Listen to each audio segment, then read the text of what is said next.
വെക്കാൻ സ്ഥലം സംഭാവന ചെയ്തവർക്കും ആ സ്ഥലം കൊടുത്ത ആൾക്കും ഡെഡിക്കേറ്റ് ചെയ്യാൻ പറയണം. ഞാൻ ഇതുവരെയായിട്ടും വീട് വെച്ച് തന്നവർക്കും അല്ല, ഞാൻ പറയട്ടെ, കാര്യം പറയട്ടെ. ഞാനൊരു ഇതായിട്ട് ഇതുവരെ പറഞ്ഞിട്ടുമില്ല.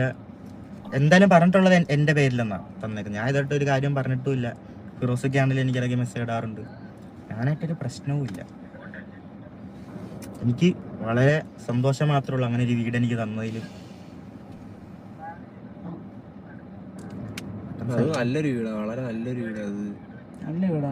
ഞാൻ ഇതായിട്ട് അതിനെ കുറ്റം പറഞ്ഞിട്ടുമില്ല. ഇപ്പൊ എന്തെങ്കിലും പ്രശ്നങ്ങളുണ്ടെങ്കിൽ അത് നമ്മുടെ കാര്യം തന്നെ, നമ്മളാണ് ചെയ്തോളൂ. അവരുടെ ഞാൻ ഒരു കാര്യം പറയാം. ഈ പറഞ്ഞതുപോലെ വീട് വെച്ച് കൊടുത്തത് ഫിറോസ് എന്ന് പറഞ്ഞ, നേരത്തെ പറഞ്ഞ പോലെ ഫിറോസ് എന്ന് പറഞ്ഞ ഒരാളുടെ നേതൃത്വത്തിലാണ്. അതേപോലെ വീട് വെക്കാൻ സ്ഥലം കൊടുത്തത് ഏതോ ഒരു ബിഷപ്പാണ്, അതായത് ഒരു പള്ളി വകയാണ് ഇവർക്ക് വസ്തു കൊടുത്തത്. ഓക്കെ, ഉത്തരവാദിത്വമല്ല, അവരങ്ങനെ ഒരു മനസ്സ് വെച്ച തന്നെ നല്ലൊരു കാര്യം. എന്താ, നമുക്കൊരു വീടില്ലാത്ത സമയത്ത് വീട് തന്നതും അങ്ങനെ വെച്ച് തരാനായിട്ട് അവർക്ക് ഒരു ഇതെടുത്തതും. ഒരാൾക്ക് ഒരു വീട് ഞാൻ ഒരിക്കലും അവരെ തള്ളി പറയത്തില്ല. നിസ്സാര കാര്യമൊന്നുമല്ല ഒരാൾക്ക് ഒരു വീട്, ഒരു സ്ഥലവും വീടും കൊടുക്കുന്ന പറയുന്നത് നിസ്സാര കാര്യം. പിന്നെ അത് നമ്മൾ എങ്ങനെ മുന്നോട്ട് കൊണ്ടുപോകുന്നോ അത് നമ്മുടെ ഉള്ള കാര്യമാണ്. നമ്മളെ പിന്നെ വീടും സ്ഥലവും നോക്കണം, നമ്മൾ ഉത്തരവാദിത്വമാണ്. നാളെ കുറ്റം പറഞ്ഞിട്ട് കാര്യമില്ല.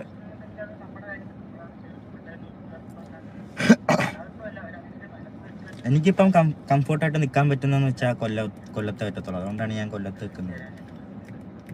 അടുത്താണല്ലോ ഇപ്പൊ ഇവിടെ ആണ്. ഇനി 10-20 വയസ്സുള്ള അവന് നല്ല ബോധ്യമുണ്ട് ഒരു വീട് വെക്കുക എന്ന് പറയുന്നത്. വെച്ചവർക്ക് അറിയായിരിക്കും ഒരു വീട് വെക്കുക എന്ന് പറയുന്നത് നിസ്സാര കാര്യമൊന്നുമല്ല. മനസ്സിലായി? ഈ വന്ന കാലത്ത് ഒരു വീട് വെക്കുക എന്ന് പറയുന്നത് നിസ്സാരപ്പെട്ട കാര്യമല്ല. എന്നിരിക്കെ വസ്തു പോലും ഇല്ലാത്ത ഇവർക്ക് പള്ളി വക വസ്തു കൊടുത്ത് ഒരു വീടും വെച്ച് കൊടുത്തപ്പോൾ, അതായത് ദാനം കിട്ടിയ പശുവിന്റെ പുടുക്ക് പിടിച്ച് നോക്കൂന്ന് പറയുമല്ലോ, അങ്ങനത്തെ ഒരു പരിപാടിയാണ് രേണു സുധി നിലവിൽ കാണിച്ചു കൂട്ടിക്കൊണ്ടിരിക്കുന്നത്.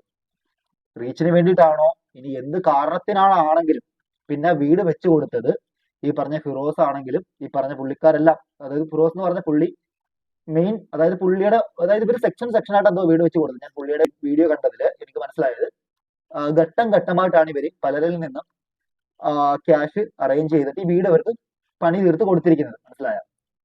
അപ്പോ വീട് വെച്ച് കൊടുത്തിരിക്കുന്നത് ഈ 2 മക്കൾക്കാണ്, സുധിയുടെ 2 മക്കൾക്കാണ് ഈ വീട് ഇവര് വെച്ച് കൊടുത്തിരിക്കുന്നത്. ശരിക്കും പറഞ്ഞാൽ ഇത് മറ്റൊരാളുടെ കുടുംബ പ്രശ്നമാണ്, നമ്മളിത് പറയാൻ പോലും പാടില്ലാത്തതാണ്. എന്നാലും ഇത് നമ്മളെ കൊണ്ട് പറയിപ്പിക്കുന്നതാണ്. ഈ പറഞ്ഞ രേണു എന്ന് പറഞ്ഞ വ്യക്തി ഉണ്ടല്ലോ, ഞാൻ നേരത്തെ പറഞ്ഞ പോലെ തന്നെ എനിക്ക്